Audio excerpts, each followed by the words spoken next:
Hi guys, sorry, it took me a while to make this video because I just totally lost track of time yesterday. I will have some news. I will not be making any videos next week because I will be on vacation and will have no internet access. So there will be a lack of videos next week. There are some videos that I do plan on doing, like I do plan on doing some tags, and I'm going to see if I can get a different camera or maybe angle the camera I have now to display my bookshelf, to do maybe like a bookshelf tour or something. I don't know, we'll see. We'll see how that works out. But as promised, I have my May wrap up and my June TBR. So here goes nothing. Alright, so just get the pile. For May, I read 4 books, and they were The Silvered. Can you see that? There you go. By Tanya Huff. This is a sci-fi book. It's not really that new. I think it might have a sequel, might not have a sequel. So far, it's not announced. But it's from 2012, so it's not like that old, but it's not new either. I actually liked this book, though I did have some problems with it. Like, the pacing of it was really slow at times, and I feel like some of the characters weren't as developed, and it's pretty much just all about a journey to save these people, and it takes forever, because this is not a short book. This is like 500 pages. It's not short, and that's literally all that like happens. So if you're looking for maybe like a different type of sci-fi, maybe pick this up, but there are better ones.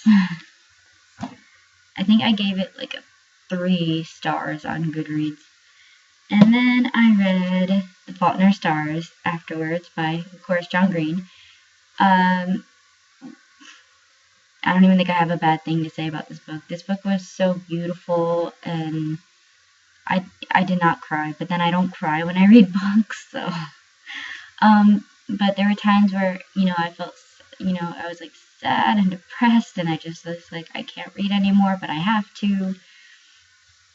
And I was so mad when a certain character died. I don't think that's much of a spoiler, but when a certain character died, I was upset.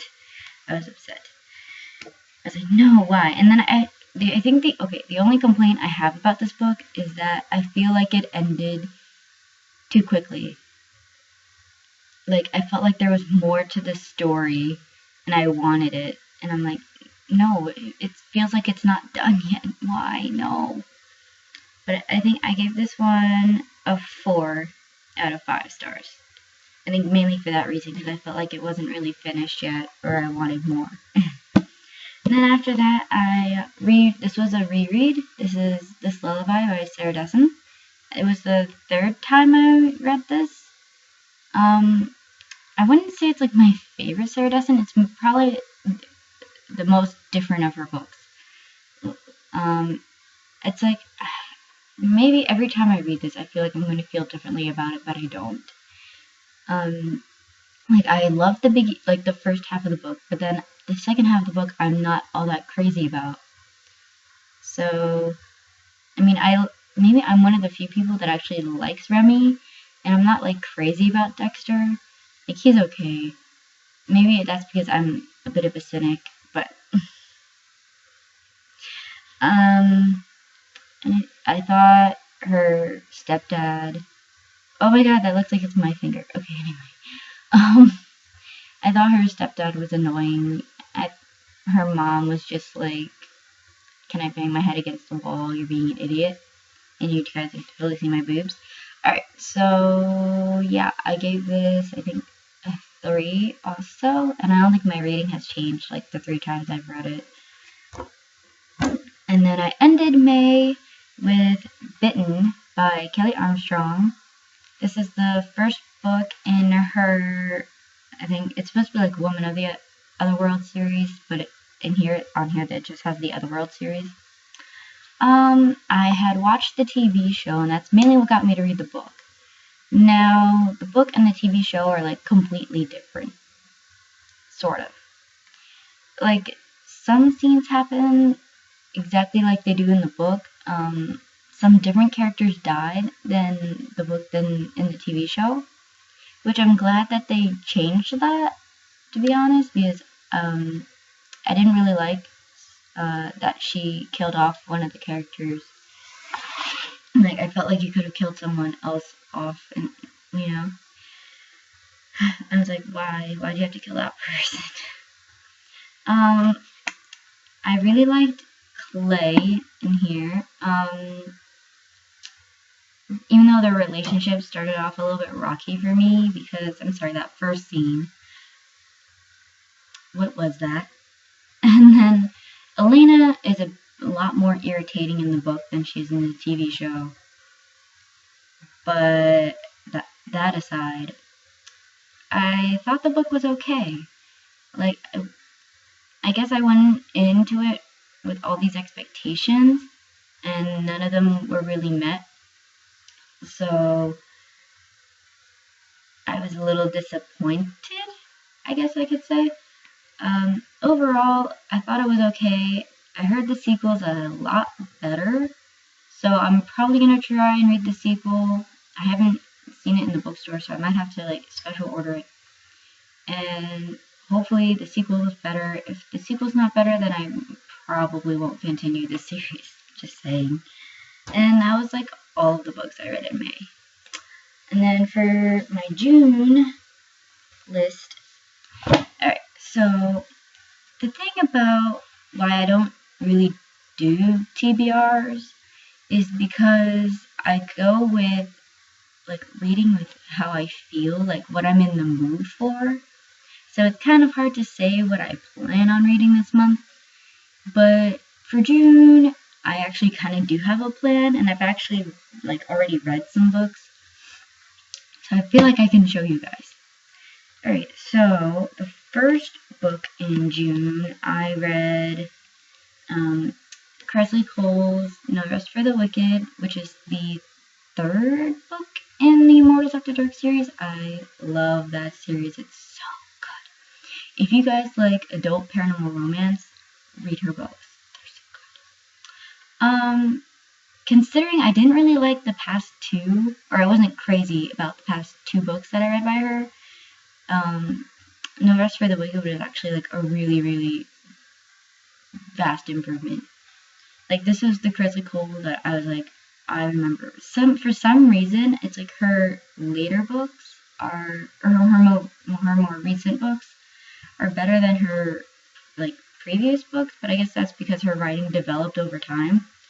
But I think this is like if you want to know what she's capable of, like, read this one.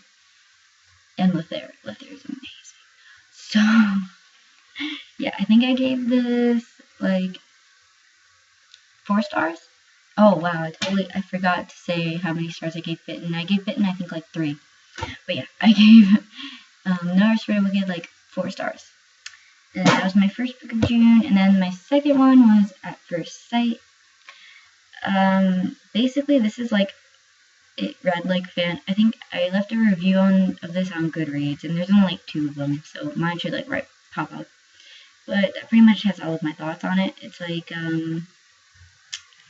it reads like fan fiction, and it's like a lot of things that happen aren't explained, and you just have to just go with it and draw your own conclusions. But like I said, I love the cover, and I think the story has a lot of potential. It just isn't developed enough. I think that's the main flaw. It's not developed enough. So I gave this 2 stars, but I was like more towards a 2.5. And then I'm currently reading Insurgent by Veronica Roth. And I'm like almost 100 pages in, and I am enjoying it. It's getting intense. It's getting intense right now. And then this is one of the books that I'm probably going to bring with me on vacation, and then probably finish on vacation. And then second book I'm bringing on vacation is Last Sacrifice, which is the final book in the Vampire Academy series. Yes, these are the new covers, and I know they're not really that great. I think they would be better if they didn't have the VA, like, blown up on it, but what are you gonna do? At least they're better than the old covers that were cheesy as heck. And this was because I bought the box set of them, so they all came like this. Oh well. I have been holding off this book for the longest time because it's like I just don't want Vampire Academy to end, but one of my main summer reading goals was to finish the Vampire Academy series, and this is the last one, and it's like I feel like I just need to bring it with me because that's the only way I'm going to force myself to read it. So this is going to be a very, very bittersweet read. And then hopefully, if I have time, I want to read Faking It by Cora Carmack. Just because this seems like a really cute, awkward, funny story, and I'm going to need a contemporary after that, after Insurgent and Last Sacrifice. I'm just going to need a contemporary happy story. So that is my May monthly wrap-up and my June TBR. And hopefully I will see you guys when I come back from vacation with a new video. Okay. Bye!